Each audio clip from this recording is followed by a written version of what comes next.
Makoto Mizumi pensait toujours qu'il était juste un lycéen ordinaire vivant dans le Japon moderne. Il passe son temps à rêver d'un monde parallèle où il pourrait se réincarner, tout en imaginant différents scénarios permettant cette réincarnation. Il va à l'école comme d'habitude, va qu'à ses occupations puis retourne à la maison. Mais un jour, après sa douche, il se retrouve projeté dans un lieu inhabituel par le dieu Tsukuyomi pour lui révéler un secret. Il lui dit qu'il va l'envoyer dans un monde parallèle mais Makoto ne comprend pas ce qui lui arrive. Le dieu pensait qu'il était au courant de cela mais apparemment non. Il lui dit que ses parents viennent d'un autre monde, ce qui surprend Makoto mais accepte l'idée une fois qu'il se souvient qu'il n'a jamais rencontré ses grands-parents. Le dieu lui dit que les parents de Makoto ont signé un pacte avec la déesse d'un autre monde, puis ils sont allés au Japon et ont accepté que, lorsque le jour viendra, ils lui donneront ce qu'il valorise le plus. Makoto dit que s'il ne part pas, ils prendront l'une de ses deux sœurs, alors il accepte. En plus, le dieu promet de se débarrasser de ses magazines de plus de 18 ans et il remercie le dieu.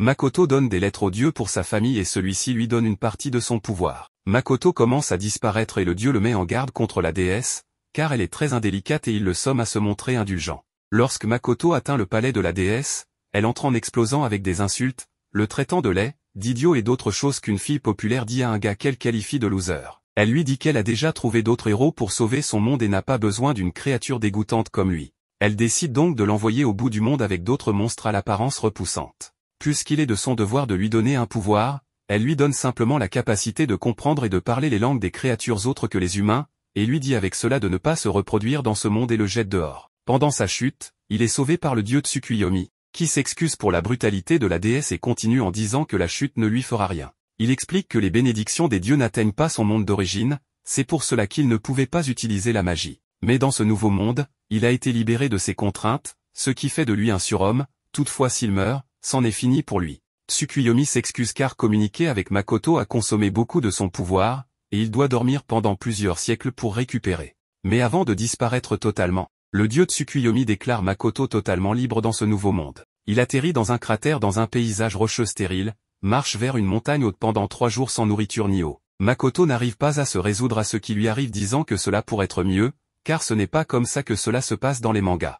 Alors qu'il se plaint de se sentir seul, soudain, il entend une femme appeler à l'aide. Il se précipite pour la sauver, pour découvrir qu'il s'agissait d'une fille cochon terrifiée portant des vêtements humains, et qu'un chien à 2 têtes essayait de la manger. Le chien commence à l'attaquer mais il esquive les attaques du chien et le désoriente avec sa vitesse avant de le frapper au cou, mais celui-ci lui perce le corps comme une balle. Et il réalise alors qu'il est bien plus fort qu'il ne le pensait. Makoto est choqué par ses capacités, et la fille cochon terrifiée tente de s'enfuir. Il parle à la fille qui est surpris, en lui disant qu'il est gentil et la fille n'a d'autre choix que d'accepter sa demande d'amis.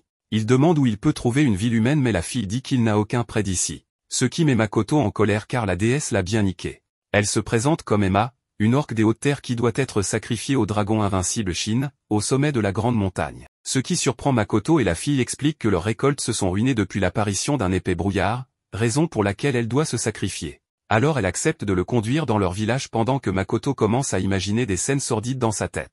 Elle l'emmène dans son village et lui offre à manger. Il voit la fille déplacer des objets avec la magie et il lui demande de la lui enseigner. La fille lui enseigne la magie du feu, qu'il maîtrise d'un coup, et sa magie est surpuissante. La fille lui fait passer un test pour savoir son niveau mais est surpris de voir qu'il est niveau 1, ce qui ramène le moral de Makoto à 0. Le lendemain matin, il se dirige vers la grande montagne pour remercier Emma en s'occupant du dragon et cela inquiète beaucoup Emma. Comme il était dans le club de tir à l'arc de l'école, il transforme le feu en arc et flèche et tire une flèche de feu sur une porte, bien que ce ne soit qu'un tir d'entraînement pour lui, la porte est soufflée par l'explosion et les méchants qui harcelaient les orques sont instantanément vaincus par cette attaque. Il se servait juste du nom du dragon pour chasser les orques, mais maintenant que Makoto a endommagé la maison du dragon, il apparaît pour se battre contre lui. Un brouillard rouge recouvre tout et le majestueux dragon apparaît et attaque Makoto, qui esquive tout.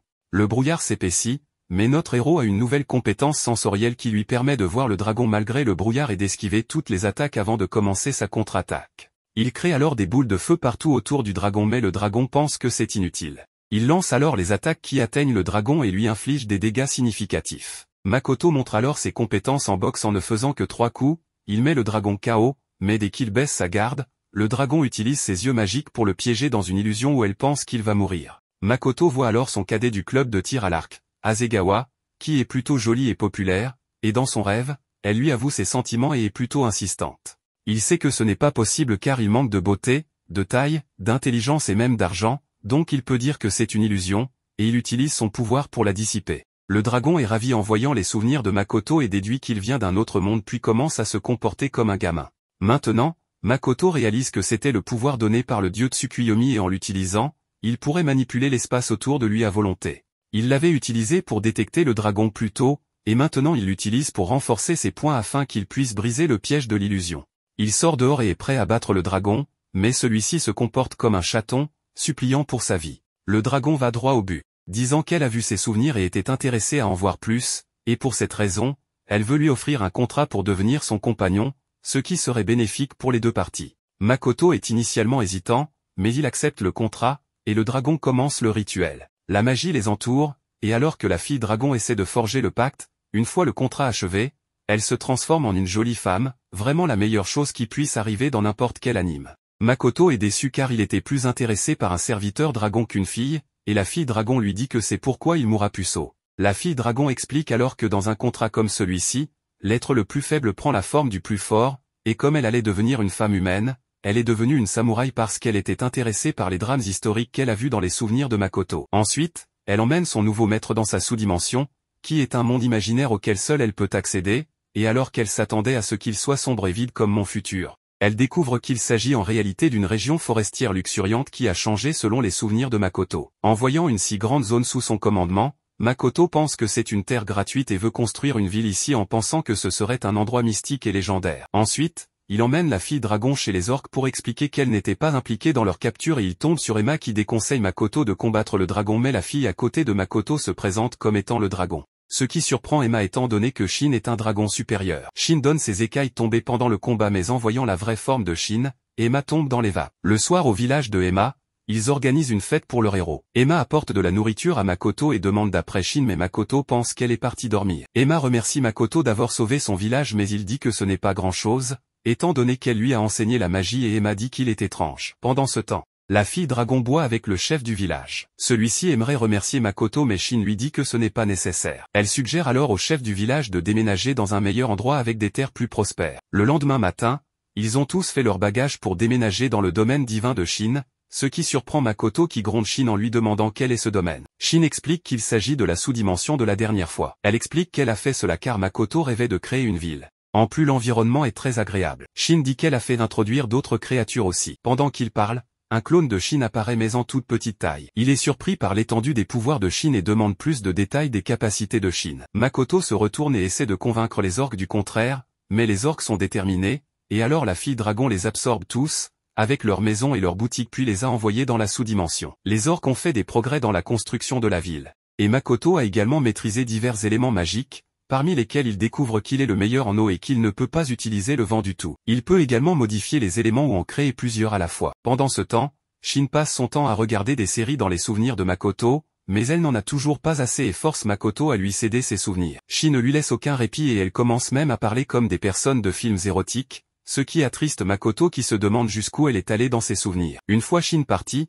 Makoto voit qu'elle laisse traîner partout les souvenirs qu'elle enregistre et voit une ancienne photo de famille. Il promet alors de voyager et de retracer l'histoire de ses parents. À l'extérieur, les orques ont des problèmes pour couper un arbre robuste, et Makoto les aide en utilisant le pouvoir qu'il a reçu du dieu Tsukuyomi, qu'il nomme désormais royaume. Il crée sa propre aura autour de lui et à l'intérieur de celle-ci, il renforce son couteau et coupe l'arbre comme s'il était du beurre, avant de le soulever et de le déposer dans un coin. Il peut même utiliser le royaume pour guérir les blessures des orques, et cette astuce ne nécessite même pas de mana, mais il ne peut pas le faire pour lui-même. Ensuite, la fille dragon revient d'une course, portant dans ses bras un nain inconscient, et elle dit à son maître que le nain a été blessé par l'araignée noire du désastre, un monstre à la fin éternelle. Juste au moment où elle dit ça, une araignée géante brise le mur invisible protégeant ce monde imaginaire et tente d'y entrer. La créature géante araignée entre dans le demi-plan, l'aura sombre et l'intention meurtrière qu'elle dégage terrifie Makoto et, en plus de cela, la fille dragon refuse de l'aider, mais elle lui dit qu'elle l'a déjà combattu auparavant et que l'araignée s'enfuira après avoir subi un peu de dommages. Notre héros utilise alors Royaume et bloque la première vague de l'attaque de l'araignée avant de lancer sa contre-attaque et de trancher l'une de ses jambes. Mais avant qu'il puisse attaquer une deuxième fois, l'araignée saute au-dessus de lui et tente de le piéger dans sa toile sombre. Makoto coupe la toile sombre seulement pour découvrir que l'araignée a régénéré la jambe qu'il vient de couper et peu importe combien il l'attaque, elle continue de se régénérer. Il change alors de stratégie et utilise sa magie du feu et ses compétences en tir à l'arc pour marquer un tir à la tête sur l'araignée. Ensuite, il transforme une puissante boule de feu en sa lance et porte un grand coup sur le monstre qui continue à le poursuivre. L'araignée absorbe les résidus magiques de l'attaque de Makoto et se soigne, il doit donc changer à nouveau son schéma d'attaque. Il crée de nombreuses lances de feu et lance une volée qui transperce l'araignée, mais il entend un rire féminin de l'araignée qui est complètement guéri et attaque le Makoto fatigué, brisant sa barrière royaume et le poignardant avec ses énormes bras. Makoto se retenait jusqu'à présent pour ne pas détruire sa ville en développement, mais maintenant il est furieux et crée une énorme explosion qui envoie l'araignée voler avec des trous dans son ventre. Ensuite, il crée une mitrailleuse de ses boules de feu qui maintient l'araignée à terre pendant qu'il prend son temps pour préparer son attaque ultime en utilisant son meilleur élément,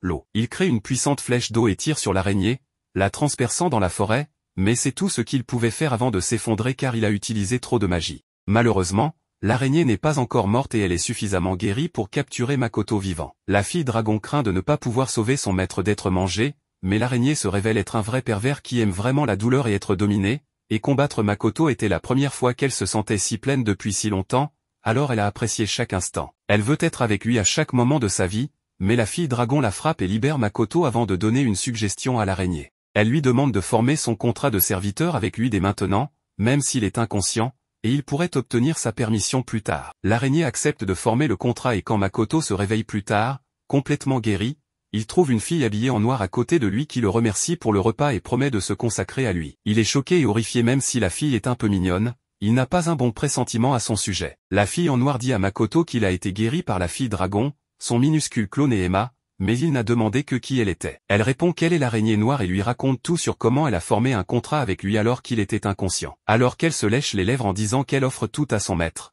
notre héros est terrifié qu'elle lui vole sa virginité. C'est alors que le dragon Shin arrive et Makoto est vénère qu'elle ait conclu un pacte sans son accord, et l'appelle sarcastiquement un grand serviteur. Mais les dragons ne comprennent pas le sarcasme, alors elle est contente de penser qu'il le pense sérieusement. Elle présente ensuite le nain ancien qu'elle a sauvé l'autre jour, issu d'une soulignée ancienne des nains qui a créé de nombreuses armes et objets légendaires. Bien que la fille dragon le flatte, il reste assez humble en remerciant Makoto de l'avoir sauvé. Il a une autre requête pour lui et souhaite que son village soit absorbé dans la sous-dimension. Makoto est assez conciliant et accepte rapidement sa demande. Mais le dragon couvre son innocence et dit que les nains devront remplir certaines conditions, comme aider au développement de la ville et créer des armes. Le nain ancien n'a aucun problème avec cela et dit qu'il convaincra son clan dans quelques jours, mais avec l'aide de ses écailles, la fille dragon le soudoie pour accélérer le processus, et Makoto ne peut que contempler la corruption de ses subordonnés. Ensuite, les serviteurs ont une demande pour Makoto, ils veulent qu'il les nomme, et même s'ils pensent que ce n'est rien de spécial. Ils sont assez passionnés et n'accepteront pas un nom paresseux. Makoto réfléchit intensément pour trouver un beau nom,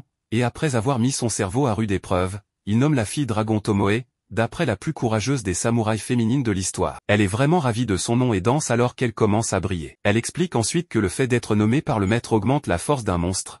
Tomoe dit qu'il y avait un nom particulier qui pouvait faire ressortir le meilleur de sa force, mais plutôt que cela, elle veut juste un nom authentique pour son maître. Ensuite, c'est au tour de l'araignée, et Makoto la nomme Mio, ce qui la rend trop heureuse et obéissante. Le lendemain, Makoto trouve une foule énorme de différentes espèces, incluant des orques, des nains, des arachnides et des lézards, dans sa ville, et il est choqué car il n'avait jamais vu les deux dernières espèces auparavant. Mais avant qu'il ne puisse interroger ses serviteurs, il se présente à la foule et organise des élections démocratiques pour décider du titre de leur maître, et décide officiellement de l'appeler jeune seigneur. Voyant à quel point les orques sont enthousiastes, il ne peut pas les refuser. Ensuite, le chef des nains vient saluer Makoto et dit qu'il semble à peine humain, ce qui le blesse, mais ensuite le chef dit que à moins qu'il n'ait été envoyé par la déesse, il était impossible pour lui de contrôler un serviteur si puissant, ce qui assombrit encore plus l'humeur de Makoto. Makoto est en colère et se déchaîne, mais le chef est soulagé de voir qu'il n'est pas avec une déesse car il ne l'aime pas de toute façon, et décide donc de le servir. Ensuite, Tomoe présente les lézards comme ses disciples,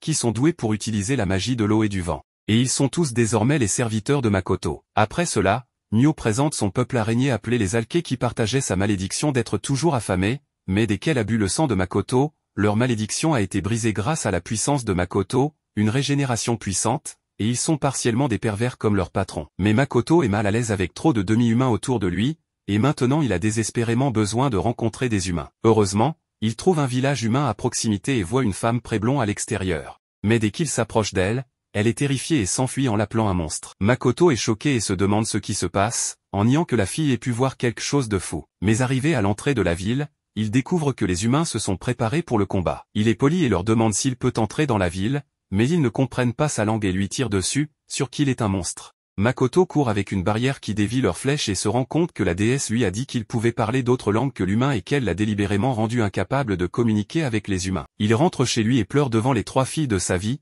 qui lui disent que toutes les créatures peuvent parler l'humain dans ce monde, sauf lui. Ensuite, Emma dit à Makoto que les gens n'ont pas peur à cause de sa langue, et Tomoe plaisante en disant que c'est à cause de son visage laid et reçoit une bonne claque. La vérité est que Makoto a une énorme quantité de magie qui s'échappe sous forme d'une aura terrifiante égale à 10 rois démons, ce qui effraie les humains. Emma lui apprend à la contrôler, mais il y a très peu de progrès, et comme Makoto ne renonce pas à rencontrer des humains, il cherche d'autres méthodes pour contrôler son aura. Il est déterminé à apprendre leur langue, à obtenir un masque pour cacher son visage et un outil pour supprimer sa magie, mais ces tâches sont trop difficiles car la langue humaine est aussi difficile que le chinois. Et l'anneau que l'artisan nain apporte pour absorber sa magie se brise presque instantanément. Travaillant sur ces 2 choses, Makoto a progressivement appris suffisamment la langue humaine et décide de l'écrire en utilisant la magie, puisqu'il a des problèmes de prononciation, et le maître nain a créé un anneau qui peut efficacement supprimer sa magie. Avec cela, Makoto se rend dans la ville voisine en se faisant passer pour le fils d'un riche marchand, et ses 2 serviteurs agissent comme des gardes. Il pense que tout le monde est beau et à ses yeux, ses serviteurs ont juste un aspect moyen, et il réalise maintenant pourquoi la déesse se moquait de lui. Ils atteignent la guilde des aventuriers, où ils expliquent l'anneau, le masque et l'incapacité de Makoto à parler comme une malédiction, et la réceptionniste explique les affaires normales de la guilde, comment ils peuvent augmenter de rang en passant du rang inférieur au rang supérieur en accomplissant des missions. Makoto apprend également qu'il devra se procurer une carte de la guilde des marchands, ce qui ne peut se faire que dans une ville éloignée. Il vérifie ensuite les missions affichées là-bas et découvre que la de cette guilde est au-dessus du niveau 400 et c'est également vrai pour ses 2 serviteurs, mais les petits rouleaux de mesure ne sont pas suffisants pour eux et ils ont besoin de quelque chose de plus grand et de plus épais. Donc, le personnel apporte les grands parchemins qui peuvent mesurer les niveaux jusqu'à 1600. Tomoe est à peine au-dessus de 1300 tandis que Mio est à 1500, et la première est assez jalouse. Alors que tout le monde est encore incrédule, Tomoe parle à la réceptionniste du plus fort aventurier du pays et apprend l'existence d'une femme de niveau 920 appelée Sofia Bulga, surnommée la tueuse de dragons après avoir tué un dragon nommé Lancé. Tomoe connaît le dragon et n'aime pas la tueuse de dragons, son ennemi naturel. Mais Makoto vérifie son niveau dans la guilde et découvre qu'il n'est que niveau 1, et toute la guilde se moque de lui. Ensuite, il réserve une chambre dans une auberge pour la nuit et le gérant demande un supplément jusqu'à ce que Tomoe menace de saccager son auberge s'il ne réduit pas les coûts. Mais tout le reste dans la ville est également trop cher, et la fille dragon pense que c'est une situation louche qui mènera à une aventure excitante. Makoto dit qu'ils sont suivis, et il laisse le samouraï voulu derrière lui alors qu'il emmène Mio à un rendez-vous dînatoire, et sur le chemin du retour, il rencontre une fille pauvre. La fille veut dire quelque chose mais elle hésite, et Makoto demande à Mio de s'en occuper. Il s'attendait à ce qu'elle soit délicate et gentille avec la fille, mais elle l'effraie, et Makoto la gifle en lui disant que ce n'est pas ainsi qu'on parle aux enfants. Ensuite, il parle à la fille, qui dit qu'elle a une demande, et même avant de dire ce qu'elle veut, elle pleure et serre Makoto dans ses bras, le manipulant émotionnellement pour qu'il l'accepte. Un aventurier observe la scène depuis un coin sombre et il est heureux que la petite fille fasse bien son travail. Dans une chambre d'hôtel, la fille se présente comme étant Rinon et explique qu'elle voyageait avec sa sœur et elles ont fini par s'installer dans cette ville. Mais sa sœur est partie chercher du travail et elle n'est jamais revenue, et maintenant qu'elle est seule et sans un sou, elle demande l'aide de Makoto. Pendant ce temps, Tomoe guide la caravane avec leurs marchandises quand des voleurs armés l'attaquent, mais ils sont trop lents et faibles comparés à elle. Elle esquive facilement leurs attaques et il lui suffit d'un coup de pied pour briser tous les os de leur poitrine. Ensuite, elle en tranche 2 d'un coup d'épée, capture le dernier pour l'interroger et l'emmène dans la chambre d'hôtel où Makoto la réprimande pour avoir tué inutilement des gens libres. Puis il voit le croquis de la sœur de Rinon que la petite fille a fait, et Makoto est mal à l'aise dès qu'il le voit car elle ressemble exactement à son coup de cœur, Asegawa. C'est pourquoi il vérifie la mémoire de la femme captive et découvre que son gang avait kidnappé Toa. Il ordonne alors à Mio et Tomoe de la retrouver immédiatement, et elles se demandent pourquoi leur maître est si impatient. Les filles passent toute la nuit à jouer les détectives, et le lendemain, Makoto emmène Rinon avec lui alors qu'il vend des fruits de la sous-dimension sur le marché pour 500 pièces d'or. En rentrant, la pauvre fille ne peut penser qu'à sa sœur disparue et à la laisser seule pour affronter les usuriers, mais elle voit quelqu'un et court vers lui, disant à Makoto qu'elle rentrait juste chez elle un instant. Mais il est assez perspicace pour remarquer ce qui se passe. Et il utilise son royaume pour enquêter et découvre que Rinon faisait un rapport à un aventurier qui lui avait demandé de voler 500 pièces d'or au marchand. Il menace la petite fille en lui disant que si elle ne le fait pas, sa sœur souffrira, mais si elle vole la somme, ils seront tous deux libres de leurs dettes pour toujours. Rinon est en dilemme moral, mais pour sa sœur, elle décide de trahir l'homme qui lui a donné abri et nourriture. Makoto a tout entendu et pense que ces gens sont au-delà du salut, mais cette ville a désespérément besoin d'un héros. Pendant ce temps, Tomoe et Mio ont déjà fait leur travail et ont découvert que Toa était en vie dans une prison souterraine. Elle est malade et faible, mais Mio la guérit facilement, puis détruit la porte en lui demandant de venir avec eux. Mais ils sont arrêtés par l'aventurier le plus fort de la ville, un cow-boy nommé Mills, et ensuite ses acolytes se joignent à lui, ceux-là même qui contrôlaient Rhinon juste avant. Il dit qu'elle comprend tout, Mills agissait comme un héros à l'extérieur, mais il était en réalité un pathétique vilain et un lâche. Il se met en colère et les accuse de falsifier leur niveau, mais il change ensuite de ton et leur demande de rejoindre son équipe. Les filles refusent poliment. Mais il insulte leur maître en le traitant de laid et en disant qu'il doit avoir un petit quelque chose de plus petit que la moyenne. Cela met Tomoe et Mio en colère et elle frappe Mills, qui révèle qu'il utilisait un puissant sort de bouclier capable de bloquer un missile. Voyant cette situation, Toa pense que c'est fini pour eux pendant que Mills se vante d'être le plus fort sans toutefois savoir que ce sont des monstres qui se tiennent devant lui. Du côté de Rhinon, elle n'arrive pas à se résoudre à faire ce que les aventuriers lui a demandé. Ne sachant pas que Makoto est déjà au courant. Tomoe est encore plus excitée à l'idée de se battre maintenant et Mio la laisse passer en premier pour s'occuper de ses fils d'eux. Avec son prochain coup de poing, elle brise le bouclier et envoie Mills s'écraser contre le mur avant de battre tout le monde. Pendant ce temps, Mio s'occupait du reste des voyous et, dans ce processus, elle casse les murs et libère les autres aventuriers retenus prisonniers là-bas. Elle a l'occasion de se battre avec Mills, ce qui fait gonfler son visage et lui donne des lèvres plus grosses que celles d'un cochon pendant une seconde. Il ne reste plus que le vice-leader des voyous, et Tomoe le piège dans son illusion où il s'imagine être dans un tout autre type d'anime impliquant des tentacules. Maintenant que les voyous ont été neutralisés, les filles détruisent le bâtiment, et alors que Mills utilise ses dernières forces pour prendre Toa en otage, les filles en colère le frappent et l'envoient voler jusqu'à la lune. Ensuite,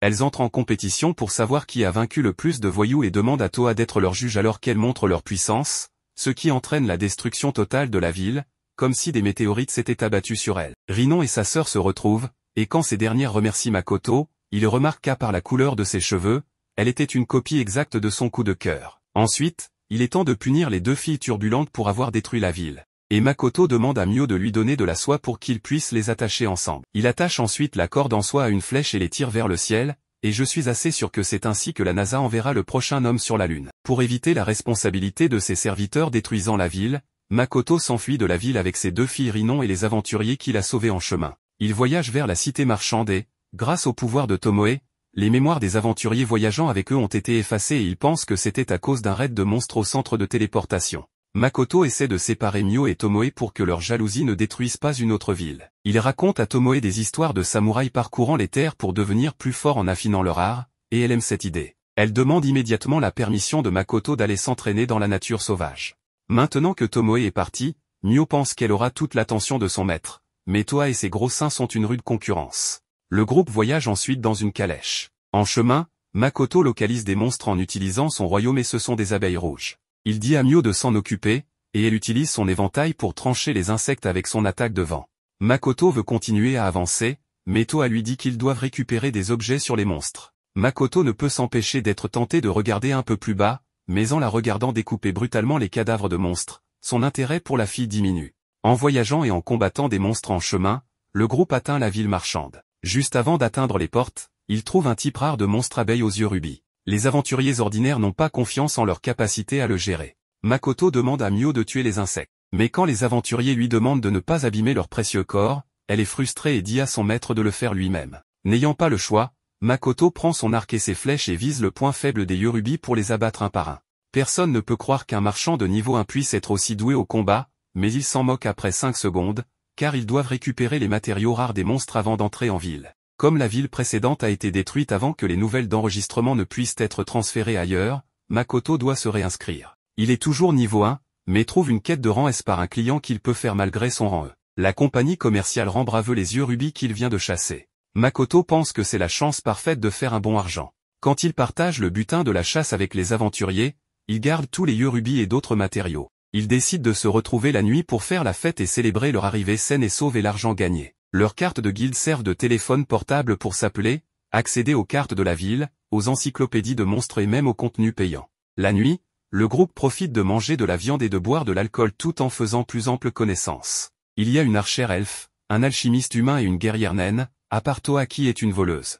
La naine, ivre, défie Makoto à un bras de fer, et il vient à bout d'elle comme si elle n'était qu'une enfant. Pendant que les autres s'évanouissent d'avoir trop bu, Toa met en garde Makoto contre la compagnie commerciale Rambra avec laquelle il va traiter, car elle a entendu dire que de mauvaises choses arrivent à leurs clients. Cela rend Makoto extrêmement prudent. Il inspecte les Yorubi avant d'aller dans sa chambre d'hôtel où Mio l'attend, désespéré d'être intime avec lui et voulant détruire un des lits pour augmenter ses chances.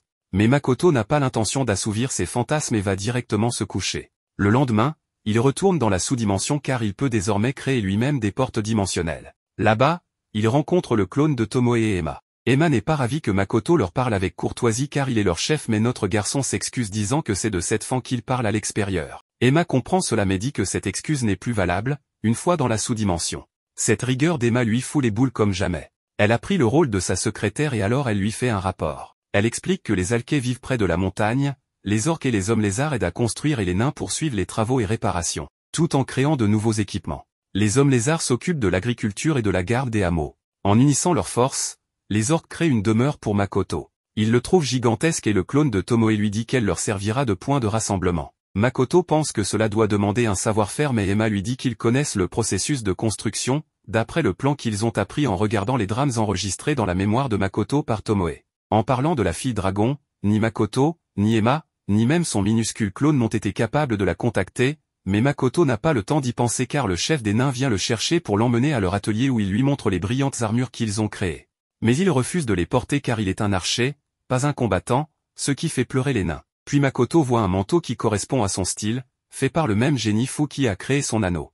Il est certain que ce manteau absorbera suffisamment de magie de Makoto pour le tuer, ce qu'il ne fait évidemment pas. Le manteau offre une haute défense magique et physique, et peut même changer de couleur pour passer d'un mode défense à un mode mobilité. Mais il se déchire immédiatement et le nain responsable est déterminé à en faire un meilleur la prochaine fois. Les Alkés utilisent une magie de transformation temporaire leur permettant de prendre forme humaine. Ils travaillent principalement à la collecte d'ingrédients et n'ont aucun mal à ramasser et manger même les choses les plus venimeuses. Le jour suivant, Makoto prend les yeux rubis et se rend seul, nerveux, à la compagnie de commerce Rambra pour sa première grosse affaire. Mais tout ne se passera pas comme prévu car le chef des lieux le renvoie sans même voir ce dont il était capable. Assis avec le représentant de la société de négoce Rembrandt Patrick, Makoto s'excuse de ne pas pouvoir parler et communiquera plutôt par écrit, ce qui convient parfaitement à Patrick. Son majordome entre alors que Patrick demande depuis combien de temps Makoto est aventurier, étant donné que Patrick est au courant de la plupart des aventuriers de la ville mais ne reconnaît pas le nom de Makoto. Makoto explique qu'il vient d'emménager en ville récemment et révèle qu'il est de rang 1 en niveau,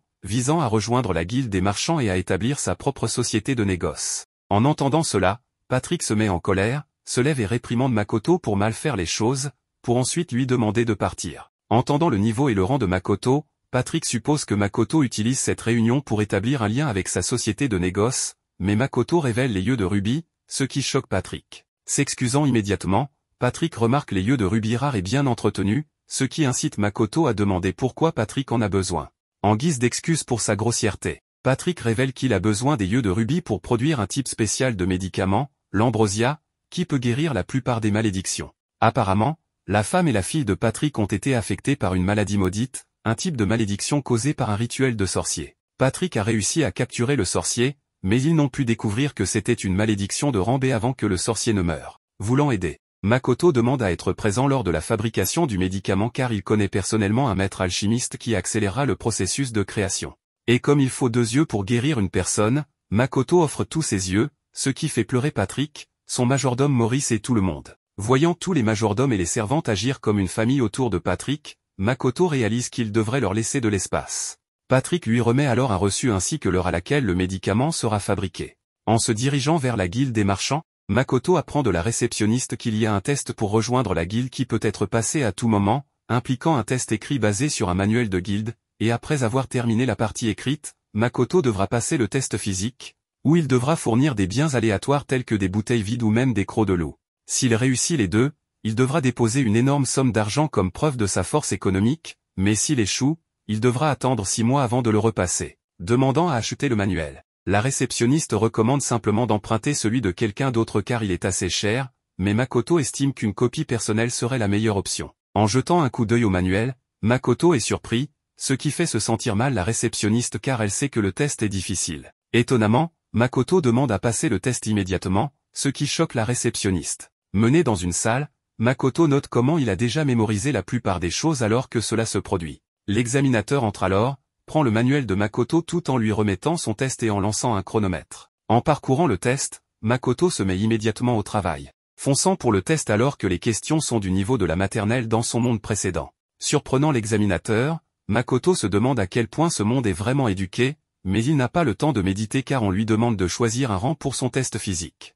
Malheureusement, en choisissant le rang A, Makoto est invité à récupérer 4 objets extrêmement rares ou des objets de valeur équivalente. Malheureusement, Makoto doit être au moins de niveau 50 pour entreprendre une quête de rang A, ce qui signifie que Toa, l'elfe, le nain et le chimiste avec qui il est venu en ville sont en fait assez forts car ils sont tous de niveau 100 et plus. Sortant quelques objets qu'il a reçus avant de partir avec le groupe, l'examinateur est choqué d'apprendre que Makoto a de tels contacts, l'accueillant immédiatement dans la guilde des marchands, félicitant Makoto. La réceptionniste demande alors à Makoto de revenir le lendemain pour récupérer sa carte de guilde, le renvoyant sur son chemin. Pendant ce temps, nous passons à Tomo, qui est vu s'entraîner dur pour devenir une samouraï, tuant d'innombrables créatures et ramenant même un crabe dans le demi-plan, où tous les habitants du village l'aident à faire bouillir le crabe. Tomo découpe le crabe pour dévorer la chair dodue avec les villageois. Soudain, Tomo apprend que Mio recherche les souvenirs de Makoto, craignant que Mio ne voie les drames historiques qu'elle n'a pas encore vus et ne les mange. Tomo se précipite chez Makoto. En entrant, elle est accueillie par Emma, à qui elle a donné de fausses informations sur Mio, sachant que Tomo se présenterait. Au lieu de cela, Mio traduit les souvenirs de Makoto, qui était le travail de Tomo avant qu'elle ne disparaisse, et comme une menace, Emma déclare qu'elle ne dira pas à Makoto que Tomo est revenu dans le demi-plan tant qu'elle fera son travail. Après le départ d'Emma, Tomo félicite la ruse d'Emma tout en cherchant des moyens de procrastiner. Alors que Tomo et Mio se rattrapent, Mio demande à Tomo d'arrêter de la distraire et que Tomo devrait rendre compte à Makoto à son retour. Passant à Makoto, nous le voyons entrer dans un bar sans savoir quoi commander comme boisson et en commandant une au hasard. Alors qu'il attend, il entend d'autres aventuriers parler d'un crabe de jeu puissant ayant effrayé les essaims d'abeilles rouges d'une forêt voisine. Un certain des créatures dont il parle, Makoto est enfin servi d'une boisson jaune se demandant s'il pourrait s'agir de citron, mais pendant tout cela, 2 personnes le regardent. En prenant une gorgée, Makoto est triste d'apprendre que la boisson est aromatisée à la banane et pas même si forte en goût, ce qui lui fait regretter les fruits du demi-plan.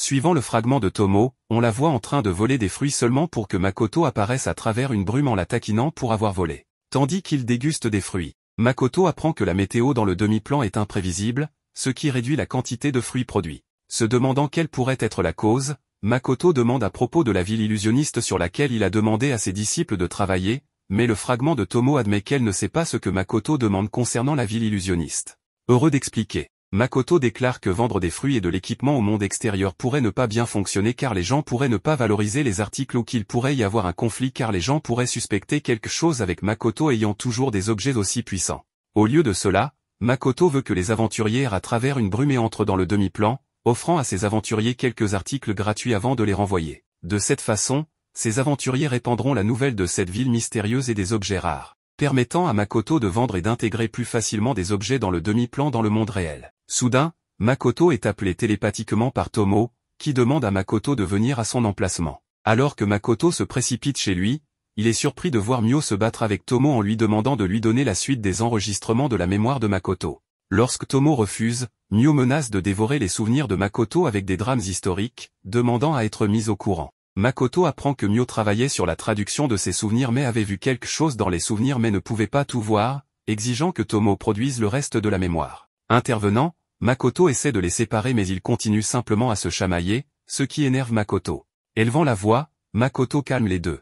Makoto réprimande Tomo pour ne pas lui avoir rendu compte, apprenant qu'elle était secrètement revenue et avait mangé du crabe, demandant à Mio des explications sur le désordre. Mio déclare simplement qu'elle veut continuer à regarder certaines parties des souvenirs de Makoto, lui montrant les souvenirs choqués. Makoto déclare que ses souvenirs sont d'animes et de dessins animés qu'il a été obligé de regarder mais approuve la demande de Mio alors qu'il prévoit d'avoir une longue discussion avec Tomo. De retour en ville, Makoto déclare qu'il prévoit de dormir ici car il doit se lever tôt demain. Voyant Mio et Tomo occuper chacun un lit, Makoto déclare que le maître devrait au moins avoir un lit mais Tomo et Mio ont d'autres plans, voulant partager un lit avec Makoto. Voyant cela, Makoto pense qu'il serait préférable de simplement dormir sur la chaise car Mio et Tomo se sont déjà endormis. Le lendemain, Makoto retrouve Hazel, qui est juste heureuse d'avoir la chance d'assister à la création de biens si précieux. Pendant ce temps, les 2 personnes mystérieuses observant Makoto dans le bar suivent Hazel et Makoto, déclarant qu'ils empêcheront Patrick d'avoir le dessus. Sans plus attendre, nous passons à un lieu mystérieux où nous voyons Maurice et Patrick torturer le sorcier qui avait maudit la famille de Patrick.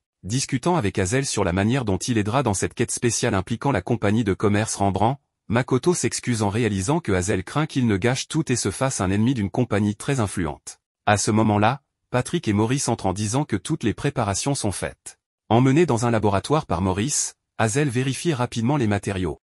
Apparemment, des liquides médicinaux spéciaux doivent être extraits des yeux de Ruby, mais à part cela, le processus est assez simple, ce qui choque Makoto, s'attendant à ce que cela prenne plusieurs jours. Gravant un cercle rituel sur le sol, Hazel commence à incanter un sort pour améliorer sa spécialité en alchimie, mais Makoto remarque à quel point ce rituel est inefficace car il prend trop de temps. Utilisant son habileté royaume, Makoto accélère secrètement le rituel, leur permettant de commencer à extraire le médicament des yeux de Ruby. Pendant qu'ils attendent, Maurice révèle qu'ils extrairaient normalement un liquide similaire de la fleur d'ambroisie elle-même, mais cette fleur est assez rare, plus rare que les yeux de Ruby, ce qui donne à Makoto l'idée de chasser ces fleurs et de les vendre pour sa propre compagnie de commerce. Avec une dose terminée, Maurice se précipite pour la donner à Patrick, permettant à Hazel et Makoto de travailler sur 2 autres doses. Voyant Hazel tenir nonchalamment les précieuses fioles, Maurice réentre et effraie Hazel, le faisant lancer les fioles. Activant immédiatement son habileté Kai, Makoto en sauve une et se propulse vers la deuxième, réussissant à peine à la sauver. Maurice s'excuse d'avoir effrayé Hazel, mais leur demande de venir parler à Patrick immédiatement. En rencontrant Patrick, ils sont choqués de le voir gravement blessé, révélant qu'il a été attaqué par sa femme lorsqu'il a essayé de lui administrer le médicament. Patrick déclare que c'est la première fois qu'elle agit ainsi, ce qui fait penser à Hazel que la maladie maudite doit faire en sorte que sa femme lutte délibérément contre la prise de l'antidote. Se demandant si c'est même possible, Hazel affirme que si c'est une malédiction de niveau 8 et plus, c'est parfaitement raisonnable, ce qui ne fait que désespérer davantage Patrick. Patrick révèle que sa femme a commencé à détester le soleil, à faire des ravages plus souvent, à perdre ses cheveux, à devenir frêle et à avoir les yeux rouges, ce qui l'effraie car elle ne ressemble même plus à un humain. Voulant aider, Makoto demande à être emmené vers elle, affirmant qu'il va la maîtriser et administrer le médicament. Ne voulant pas que Makoto soit blessée, Patrick dit que ni Maurice ni les gardes n'ont pu la maîtriser, mais Makoto exhale une aura de confiance qui incite Patrick, Hazel et Maurice à croire en lui. En entrant dans l'une des chambres de Patrick, Makoto prend un échantillon de sang trouvé par terre, l'utilisant pour attirer peut-être la femme de Patrick. Demandant à tout le monde de rester en arrière jusqu'à ce qu'il l'ait maîtrisé, Makoto s'approche lentement de la chambre de la femme de Patrick, mais est surpris lorsqu'elle défonce la porte, se jetant sur lui et le frappant avant de se retirer prudemment. Rappelé de ses sœurs, Makoto se souvient comment sa sœur utilisait des mouvements de judo sur lui et imite ces mouvements pour immobiliser la femme de Patrick avec une clé de bras. Appelant Patrick pour qu'il administre le médicament, Patrick permet à sa femme de le mordre, lui donnant ainsi l'occasion de lui faire prendre le médicament, restaurant instantanément sa femme, Lisa, à sa forme humaine. Ensuite, Makoto se dirige vers la chambre de la première fille de Patrick, réalisant qu'il fait sombre. Il active immédiatement sa capacité Kai pour ne pas sous-estimer la fille maudite.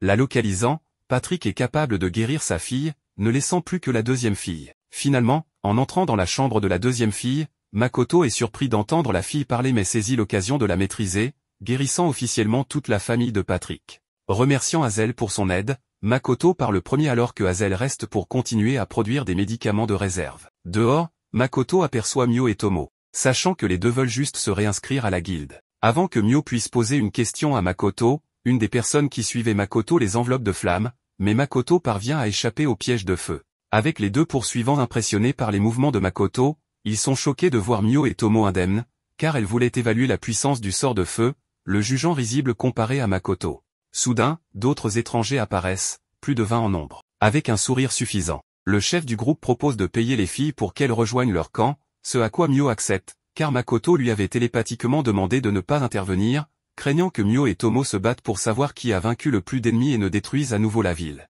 Maintenant entouré, Tomo s'enthousiasme mais est instruit par Makoto de ne tuer personne. Avec les étrangers chargeants, Tomo et Makoto prennent leur temps, esquivant simplement leurs attaques, mais après un moment, Tomo se déchaîne en utilisant le dos de son épée pour ne mortellement blesser personne. Avec seulement les deux poursuivants restants, il réalise qu'ils sont en difficulté et demande de l'aide à Mio, mais Mio les regarde fixement, ne voulant pas parler à des personnes faibles comme eux. Soudain, l'un des deux commence à chanter un sort de téléportation, ce qui pousse Makoto à se précipiter pour annuler le sort, mais il assomme également accidentellement la personne. Sans issue, le dernier homme, Limlat, se révèle être l'aventurier le plus fort de cette ville et prépare son épée, que Tomo remarque comme étant une épée fine. Alors que Lim approche, Tomo désarme facilement et détruit la lame de Lim, le faisant trébucher, prête à finir avec son épée. Avant de pouvoir l'assommer, elle aperçoit ses souvenirs, voyant des enfants jouer innocemment dans un orphelinat. Ce qui fait que Tomo se retient pour le moment. S'accroupissant, Makoto commence à poser des questions, demandant pourquoi Lim avait placé une malédiction mortelle sur la famille de Patrick.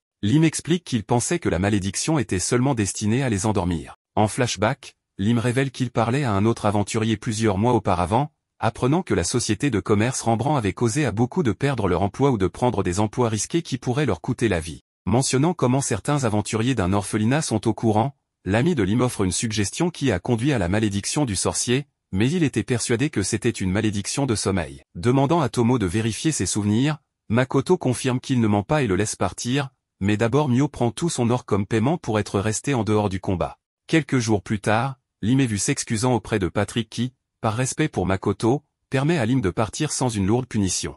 Pour se racheter, Lim déclare qu'il cessera d'être aventurier. Plus tard ce jour-là, Lim est vu assis sous un arbre saluant Tomo, surpris d'apprendre que Tomo sait tout de lui. Sans rien à cacher, Lim révèle comment il a toujours été soutenu par son orphelinat et, en conséquence, quand il a entendu que des aventuriers de son orphelinat mouraient, il a été aveuglément trompé pour faire quelque chose d'horrible. Demandant à Tomo au sujet de Makoto, Tomo dit que Makoto est assez mystérieux mais change de sujet et offre à Lim une position pour travailler pour elle. En échange, elle protégera l'orphelinat qu'il aime le plus. Sachant que Tomo est plus que capable, il accepte, ce qui pousse Tomo à lui offrir une nouvelle épée, un katana, ainsi qu'une énorme somme de pièces d'or. Suivant Patrick et Maurice, nous voyons Tomo écouter leur conversation alors qu'ils discutent de la nécessité d'intervenir si la société de commerce de Makoto dépasse jamais la leur, ce qui pousse Tomo à se demander si la société de commerce Rembrandt cache quelque chose. Avec Makoto et les filles retournant tous à la sous-dimension, ils s'assoient et profitent d'un repas ensemble. Mais Emma évoque soudainement une mauvaise nouvelle. Sans plus attendre, demandant à Emma quel est le problème, notre trio apprend que les hommes lézards et les orques chargés de protéger la sous-dimension sont devenus déprimés en sachant qu'ils ne pourront jamais vaincre leur maître. Mio se demande s'il devrait laisser quelqu'un d'autre les entraîner, mais Tomo demande à Mio d'utiliser sa tête, car les partisans pourraient penser que leur maître les a abandonnés. En entendant Tomo l'insulter, Mio propose qu'elle fasse un peu d'exercice, mais Makoto leur ordonne de ne pas se battre. Se demandant à quel point ces hommes lézards sont forts, Makoto demande à les visiter lui-même et demande à Tomo de les rassembler, mais elle ne peut pas se donner la peine. En plus de cela, il semble que les partisans de Mio, les Alkais, sont tous individuellement forts, ne ressentant aucune insatisfaction et ayant même commencé à produire des médicaments et à expérimenter l'alchimie. Utilisant sa capacité royaume, Makoto écoute des orques déjeuner et entend leur conversation sur la façon dont Mio et Tomo sont invincibles, ne permettant qu'aux plus forts de les toucher. Mais Makoto est pire car personne ne peut l'approcher quand il utilise son arc.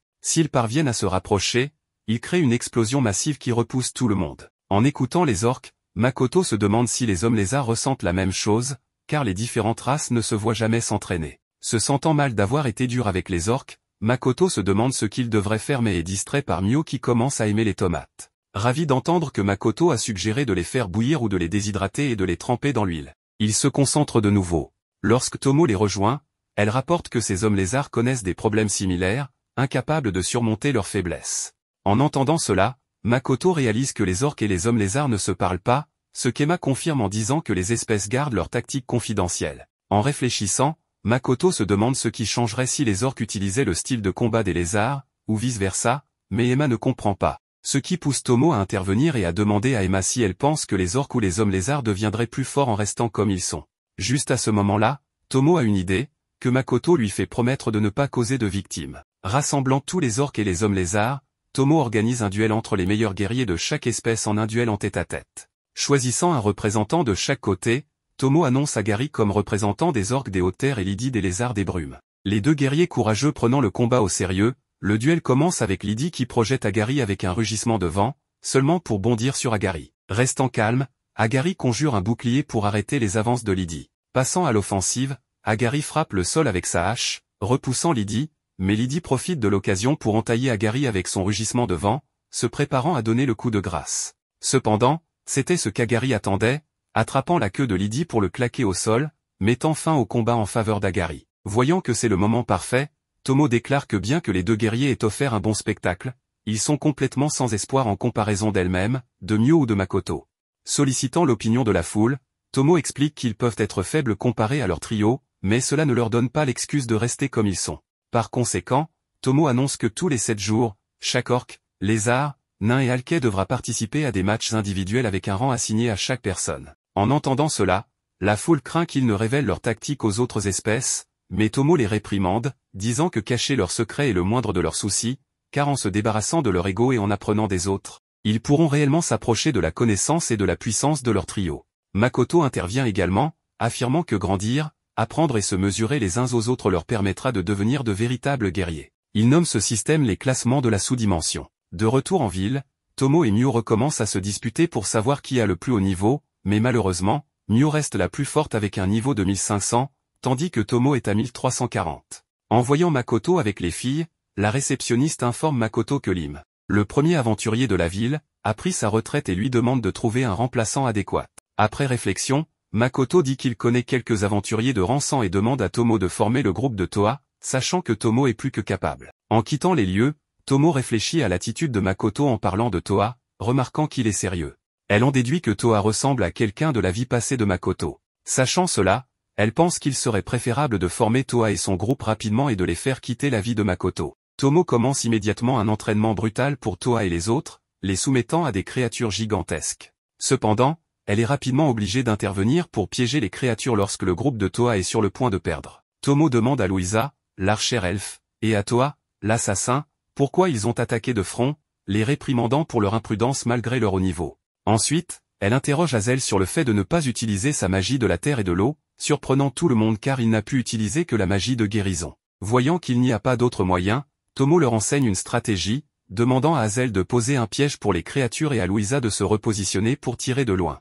En relâchant les créatures piégées, le groupe est choqué de voir certaines d'entre elles coincées, permettant à Louisa de les abattre facilement. Tomo demande alors au groupe de rester sur leur garde car d'autres créatures arrivent. Elle instruit Ranina, la naine, de tank le prochain Nessem, permettant à Toa de s'infiltrer discrètement par derrière pour les éliminer. Avec cette stratégie, Tomo dit à Hazel de ne guérir que si nécessaire et d'utiliser des sorts de terre et d'eau pour aider à l'offensive. Après un entraînement jusqu'au coucher du soleil, Tomo félicite tout le monde mais fixe leur prochain objectif, conquérir une tanière de créatures remplie de sang des mêmes créatures qu'ils ont affrontées ce jour-là. En entendant cela, le groupe déclare qu'ils sont encore trop faibles, mais Tomo affirme qu'elle sait qu'ils peuvent réussir cet exploit, leur ordonnant de se reposer pour aujourd'hui mais de revenir demain après avoir réussi à conquérir la tanière. Le lendemain, Tomo attend à la guilde le groupe de Toa, mais elle apprend que la tanière qu'elle leur a assignée est en fait quasi impossible pour le groupe de Toa. L'endroit est connu sous le nom de chemin du souhait de mort, situé près de la forêt de Tinarak où de nombreux aventuriers ont disparu. Juste à ce moment-là, Toa et ses membres reviennent complètement épuisés et ayant utilisé toutes leurs ressources, mais ils ont réussi la quête de Tomo, se faisant un nom en ville. Passant à Makoto, nous le voyons demander à Mio si elle peut chasser les fleurs d'ambrosia, lui demandant de chercher dans la forêt de Tinarak. Se rendant rencontrer Patrick, Makoto demande s'il peut emprunter un peu de l'espace de logement de Patrick pour sa propre entreprise, ce que Patrick accepte volontiers, demandant à Maurice de faire de la place pour Makoto. Cependant, Patrick pose une question en retour, ayant déduit que Makoto tente de cacher son entreprise du royaume. Apparemment, Makoto a appris de la réceptionniste que cacher son entreprise est assez normal, mais qu'il est difficile d'obtenir des connexions. Sachant que Patrick lui doit une faveur, Makoto sait que Patrick sera plus qu'heureux de l'aider, car Patrick connaît personnellement un endroit complètement hors de portée du royaume et lui demande du temps pour organiser un tel emplacement. Suivant Mio, nous la voyons enfin atteindre la forêt de Tinarak avec un de ses partisans. En zoomant à l'intérieur de la forêt, nous voyons plusieurs aventuriers explorer la forêt, sans savoir qu'ils sont suivis par deux mystérieuses personnes.